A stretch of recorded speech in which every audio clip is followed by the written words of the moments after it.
everybody, to another edition of the GioMoShow on 88.3 FM WXOU, Auburn Hills, Michigan, Oakland University, and all your wonderful station identification features.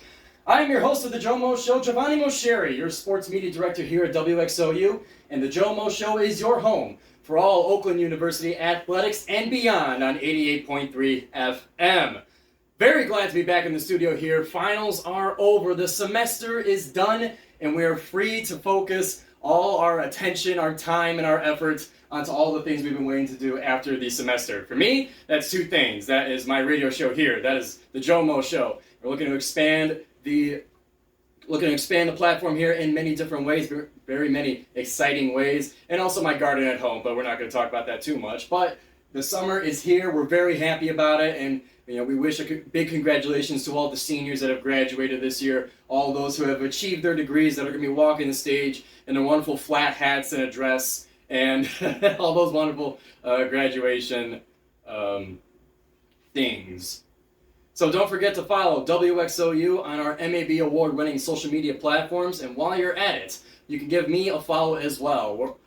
Me and WXOU are on Instagram, Twitter, and TikTok. And if you miss a live show, then you can find me at your own convenience on Spotify, and I'm currently working on getting the YouTube thing together. So if you miss a GioMoShow live here on Thursdays at 6 o'clock, then don't you worry, you can listen to me whenever you please.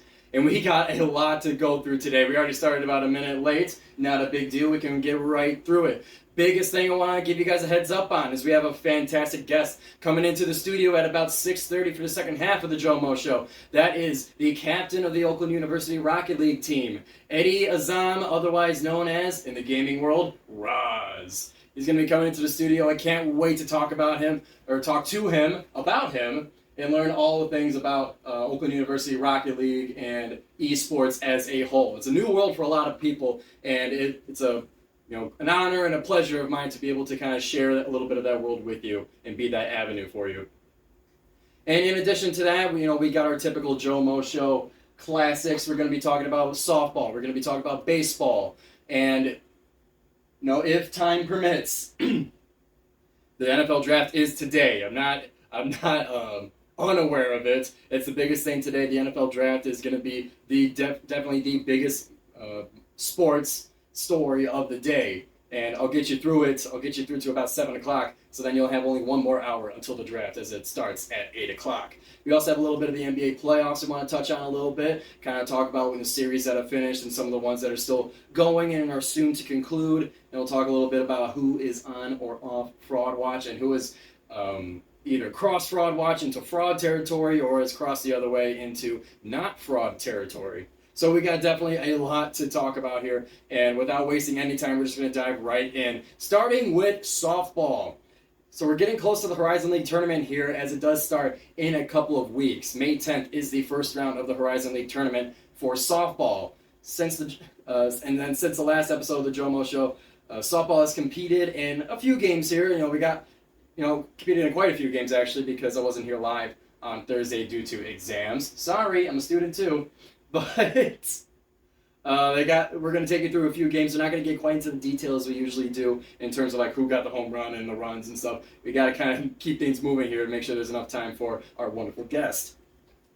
So they competed in what is called on GoldenGrizzlies.com is the Miami Invitational, and it is not another trip to Florida like they had in the beginning of the season. Rather, it is Miami of Ohio was the hosting team. The first game they were supposed to play against Oklahoma was unfortunately canceled, and the only game that they played in Ohio was the hosts themselves, Miami of Ohio, the Redhawks. And this was a very defensive battle. They unfortunately lost the game 0-1, and that one run came basically at the very end of the game. The bottom of the sixth inning, Miami was able to get that one run, and Oakland was not able to respond at the top of the seventh, thus ending the game 0-1.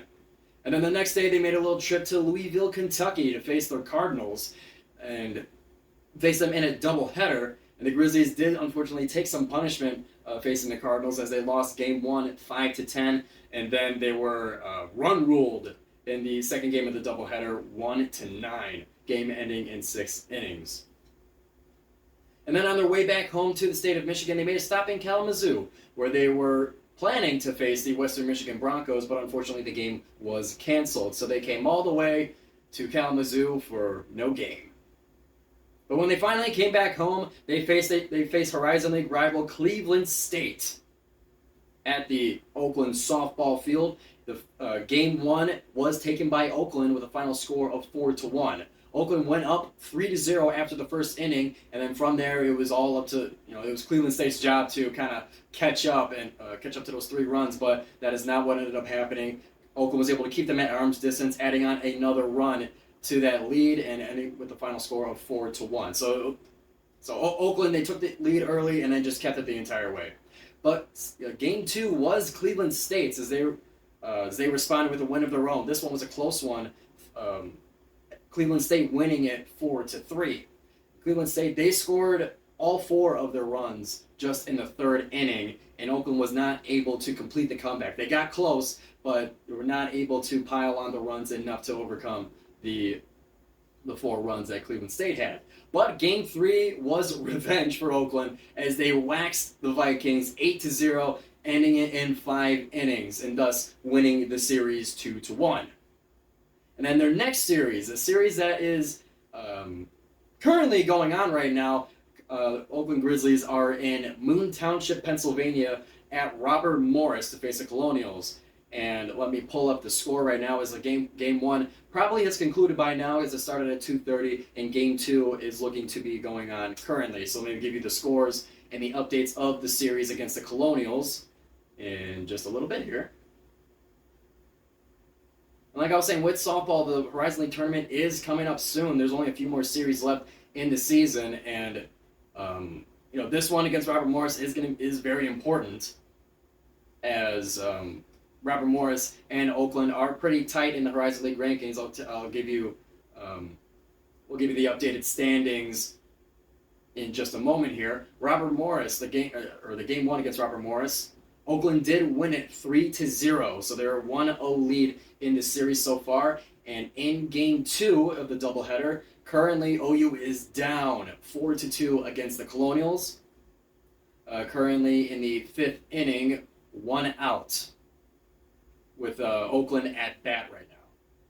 So we'll give you an update later on in the show as we go. But Oakland is, it's down by 2 points. They're going to have to make a comeback if they want to have the chance for a sweep. If not, just split the doubleheader. And to get to the Horizon League rankings, why is this series so important? The reason it's important is because Oakland stands right now number 1 in the Horizon League with a league record of 10-5. Overall, that's a baseball schedule. Overall, softball is 15-16 on the season, and I guess, or now with that win at Robert Morris, they're 11-5 in conference, and that kind of widens the gap a little bit between them and Robert Morris, who is now, what would that be, 10-7 in Horizon League rankings.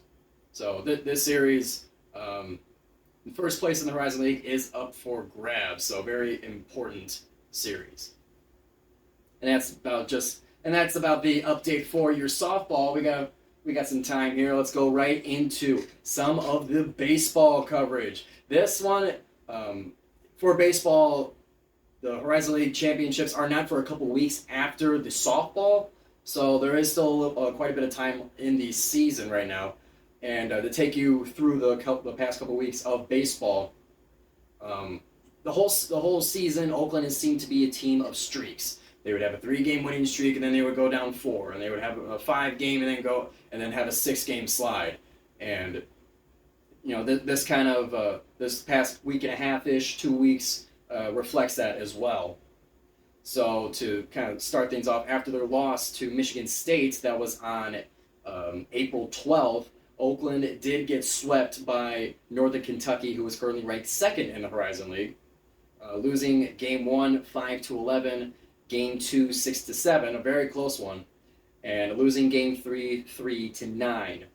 They then traveled back home to face Bowling Green, looking to end that little bit of a losing streak, but unfortunately it extended one more game as Oakland fell to Bowling Green at home 4-16.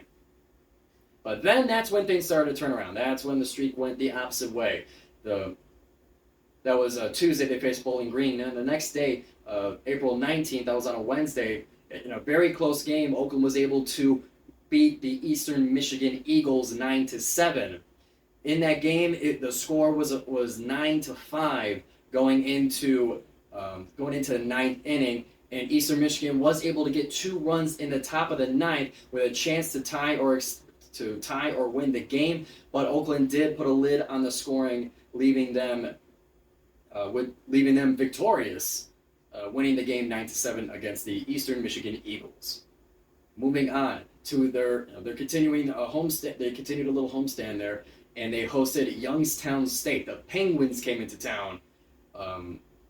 This was April 20th. This is exactly a week ago, and Oakland was able to get the sweep against their Horizon League rivals, winning game one 5-3, winning game 2 9-4, and then winning game 3 14-9. Quite a bit of fireworks in that game 3. Getting into a little bit of the details. In game 1, Oakland actually had to make a comeback from being down 3-0 in the first inning. They were able to put themselves on top with 3 runs in the 7th inning to win the game 5-2. Going into game 2, Oakland, they went up 7-0 after the first inning, and it was just Youngstown trying to do their best to overcome it, but it was just too much of a lead. Oakland won it 9-4. And then game 3, that one stayed a little bit close throughout, and Youngstown was able to make it 10-9 OU lead, so they're only down by 1 in the 8th inning. But OU responded with 4 runs after that just to keep them at distance, and they were able to close the game 14-9. A sweep for Oakland. And then finally, the win streak that was 4 now. The win streak came to an end as Oakland traveled to Mount Pleasant, Michigan to face the Central Michigan Chippewas. This was a game that me and Harja Buttar, our sports director, who you just heard in the last hour on Detroit Rant Radio, we both made the trip to Central Michigan to cover the game right here on WXOU. I want to give a big thank you to Matt Wesolowski for what was a very long time in the studio managing the broadcast. The game was about 3.5 hours. But we thank you very much, Matt, for helping us out there. And Oakland has had their troubles against Central Michigan. Central Michigan making a trip to the NCAA baseball tournament basically the past 3 years, if you exclude 2020, as they were there 2019, 21, and 22. And Central's looking to make another trip there this year. But Oakland has not been able to defeat them since 2015. And it was looking pretty good for this game. I'm going to go into a little more detail on this one just because I was there. In the press box at Tennyson Stadium, they had a great setup there. So I'm going to go a little bit more into detail as I was there first person. Oakland was up against the Chippewas 2-1 after the 3rd inning, but then those 2 runs, that's where Oakland stopped scoring. That's when Central Michigan kind of went off, started to wake up and say like, hey, we've been to the tournament 3 years or technically 2 years in a row. We shouldn't be losing to a Horizon League team like this or whatever. And they started to pile on some of the points there. After Oakland went up 2-1, then that's when Central Michigan, they put up 3 in the, I believe, 4th inning, and then just kept the scoring going until they reached 8. And as far as the broadcasting experience for it, obviously the baseball, you would like Oakland to be able to break the streak there because 2015 is quite a while ago. But it's a shame. They played very well. They had them in the first few innings, but Central Michigan just did not let it happen. And going to some of the broadcasting side, some of my personal experience there, it was a lot of fun to be able to go out with the team, kind of follow them on a road trip. And we weren't on the bus or anything. We just went by ourselves. We actually got there before the athletes did, technically. So I wanted to brag about that a little bit. But it was a lot of fun to go there and to see a different baseball stadium, see what the crowd is like at a different university. And I'll tell you what, Central Michigan's got a great setup for their team in baseball. They, if you look at Oakland's baseball field currently, you see that it is half turfed. They got the infield turfed up, but not the outfield. Central Michigan, on the other hand, they got the entire thing turfed just last year, and it looks pretty. That solid green, and they got they got the stripes going in the outfield, and that big Central Michigan C up in the middle of center field. It just looks beautiful over there with the contrast with the maroon and the gold or yellow. I'm not sure the terminology for their colors, but I know it's maroon. It was just super cool to see that kind of different atmosphere. I'll tell you what, Central Michigan's bullpen, their sidelines, they were loud the entire game. Seeing that kind of energy was a lot of fun for us because we were in the press box. We did have a window open, so we were able to hear them pretty well. I don't think they came through in the microphones, but they had quite a bit of energy, and it was cool to see. Now, to be fair, was some of the noise Central Michigan? Was some of it Oakland? We couldn't tell, but the way we were facing Central Michigan's bullpen, so most of the sound we heard, we just assumed was Central Michigan just because we saw them moving and talking, but it could have possibly been some of Oakland too, but given how the game went, I would imagine it was a lot of Central Michigan cheering. But something else that was super cool about doing that broadcast is athletic director at Oakland University, Steve Waterfield. He was at the game. He just happened to travel on the bus with them to Central Michigan, coincidentally. Because he can't. We talked to him before. He can't make it to every game, but he tries to make it to some games, bits and pieces here and there, just to support the team that he's directing. Support the program that he's directing technically. So we saw him before the game started. He was just kind of sitting in the bleachers by himself because there were, surprise to many, there was not many Oakland fans at Central Michigan watching a baseball game. So he was sitting there kind of by himself, and I looked to Harj and I was saying, like, do you want to just ask him if he wants to come on the broadcast? And we're looking at each other like, yeah, why not? He's literally just going to be sitting there the entire game. His ride is the team bus, so he is going to be there the whole time. So we got up and we just kind of walked over and asked him, like, hey, usually we'll try to have a guest on for a baseball broadcast, and since you're here, would you like to come on to the broadcast with us? And he was more than happy to do that with us. We had him on in about the fourth inning, and he just such a class act. He was very kind towards us. He was more than happy to help us out, and we really appreciated it. Learning about him, stuff the kind of the policies he had to work through during COVID. Learning about just kind of his perspective, his relationships with some of the coaches and the teams and stuff. So I thought that was super cool to see, or to hear firsthand. We also, when we do interviews, we try to learn a little bit about the person outside of work, and we learned that he's he likes to golf a little bit. He was telling us his wife used to play golf at Michigan State. So just little nuggets like that is something that is very awesome to learn, and it's something that we're hoping for with the interview with Raz here today. So definitely looking forward to that as well. Stay tuned. About 10 minutes, we're going to have him on, the captain of the Rocket League team. Very, very excited to talk to him. So looking into, we got some time here before we have our wonderful guest on. Let's get into a little bit of the NBA. Let's get into a little bit of the NFL before we bring our wonderful guest on. So for the NBA playoffs, some of the series have concluded already. The Knicks were able to take down the Cavs in 5. The Heat were able to take down the Bucks in 5. That one was a huge one because of the injury to Giannis. What else? The Nuggets were able to advance to the Western Conference semifinals. Hold on 1 second, I'm multitasking here. Just trying to make sure I get the bracket right. The Grizzlies are currently, pardon me. Let me get my thoughts together a little bit more. So for the, let's go kind of one at a time here. So the Knicks taking down the Cavs in 5, and we're going to incorporate a little bit of fraud watch into this here. I would say for Donovan Mitchell, I don't think this is news, but I would put him on fraud watch only because of the expectation that we have for him in the regular season. When he's scoring 72 points in a game, that's a historic thing. I saw a graphic that the NBA posted on Instagram that he is, one of so many players to score over 70 in a game.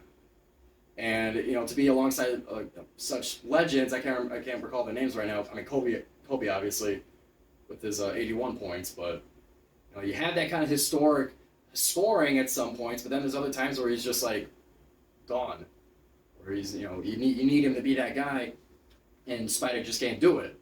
And for this series, I was hearing some people saying that the Cavs are going to go to the finals. That's what I was hearing some of the predictions to be. And it didn't quite end up that way. They got knocked out in 5 by the Knicks, who have been a lot better than I think some people were willing to give them credit for going into the playoffs here. But, Donovan Mitchell, he doesn't have Rudy Gobert to kind of have it as a scapegoat like he did in Utah. Now, he came to a new team and won a single game. So, Donovan Mitchell, at least, I would put him on fraud watch a little bit. The Heat taking out the Bucks in 5. That's something that kind of came out of nowhere. Obviously, he had the big back injury to Giannis from landing. What looked like he just landed completely flat on his tailbone underneath the basket and was out for 2 games. You would hope that with a team like the Bucks, the number 1 seed against the 8 seed, you would hope that they would be able to at least split the 2 games that he was gone for, but that just wasn't the case. And a big, the main reason for that is because of Jimmy Butler, because of playoff Jimmy being a real thing. And now he scored the most points in a Heat playoff game ever, beating LeBron James, Dwayne Wade, some of those historic figures in Heat history. He scored more than them in a playoff game, and it was extraordinary. I wish I was there to watch it. I wish I had the game on start to finish. My executive producer, he did a lot. He gives me a lot of the notes. He gives me a lot of the his reactions to some of those games, and man, that is just incredible what he was able to do against the Bucks. And the past 2 games, he had his 56 points. Then he had his 41 points. I think 40 something points in the last game to close out the series. It's like, my God, this guy is insane when he's in the playoffs. I think it's incredible what he's done. And to kind of bring it back to fraud watch a little bit, I'm not saying anybody on the any players on the Bucks are worthy of fraud watch. When you're against a player like Jimmy Butler, when he's going off like that, it's there's only so much you can do. But one of the things you can do is call a timeout during overtime when you have the last possession. So for Bucks head coach Mike Budenholzer, I'm putting him on fraud watch immediately, deep fraud watch. I think what he's done, some of the decisions that he's made, some of the game management stuff that he's done with such a talented team, a team that's been top of the East for so many years in a row here. They did win. They were able to win a ring, but even then, if you look at the story of that 2021 season, there was a little bit that kind of just went the Bucks' way. I'm looking more towards the Brooklyn series, but you look at that and you're like, my God, like you have the last possession in overtime. You have 9 full seconds and don't call a timeout. The Bucks don't even get a shot off. So, to me, as a coach, like, what did you keep the timeouts for? If you're not going to use them at the end of the game when you have the possession to potentially win it and keep you alive in the first round of the playoffs. What is the point of timeouts? I can't take that. You can't take them to the semifinals. You only get them in the first round, and then you get a new one in the semis. So for not calling a timeout, I don't know. Like, it just seems like they were asleep at the wheel, and it's unfortunate to see a player like Giannis and a team, a player that I just absolutely adore, not only just for what he does on the court, but just a media darling and just so much fun to listen to, off the court and stuff. I think it's such a shame to see how this stuff kind of transpires. There we go. The way this stuff transpires in the playoffs. So Budenholzer, absolutely on fraud watch. And if you ask my executive producer, he says he's way past fraud watch. He's just at fraud territory. He's, because fraud watch is the kind of the middle ground, the middle ground between being a fraud and not being a fraud. He's all the way there, according to my executive producer. So looking at the Kings and Warriors, we've got a couple minutes left here until we bring on our fantastic guest. Looking at the Kings and Warriors series, I was picking some of the ones I was particularly interested in to talk about. I can't talk about every single series of the playoffs, but I really, really wanted the Kings to win because The Kings, when you get the first unanimous coach of the year and you have the clutch player of the year on the team as well, they're just a very exciting team to watch. First time they've been in the playoffs in 16 years. As the third seed is just insane to me. What Sabonis has done, leading the league in rebounds with like 12 a game or something. The season average were like 18 points and 12 rebounds. It's insanity what he's been able to do. So to see, I think Darren Fox had like an index finger or something and missed a game or two. But now just the way the series looks, just the way it looks after the Kings are up 2-0, it just looks like the Warriors are going to get it. It's unfortunate because of, like I was saying, the story of the Kings, but I really don't want the freaking. I do not want the Warriors back in the finals. It's just like, are you kidding me? Is what it feels like. I'm particularly sick of seeing them in the playoffs all the time. They might end up facing the Lakers in the Western Conference Finals, and I think that's going to be a very obnoxious, very obnoxious conference finals. But here's to hoping the Kings can make a comeback here. Let me make sure that they're actually still in it. They are. Golden State is up 3-2. But man, they're gonna have to do it in 7 if they're gonna do it. So here's to the Kings, hopefully to beat the Warriors and get to the Western Conference semifinals. So that time has finally arrived. We're gonna take a quick music break here, and I'm gonna bring my guest into the studio here, and we're gonna have a fantastic interview for the second half of the GioMoShow, 88.3 FM, WXOU. We'll be right back.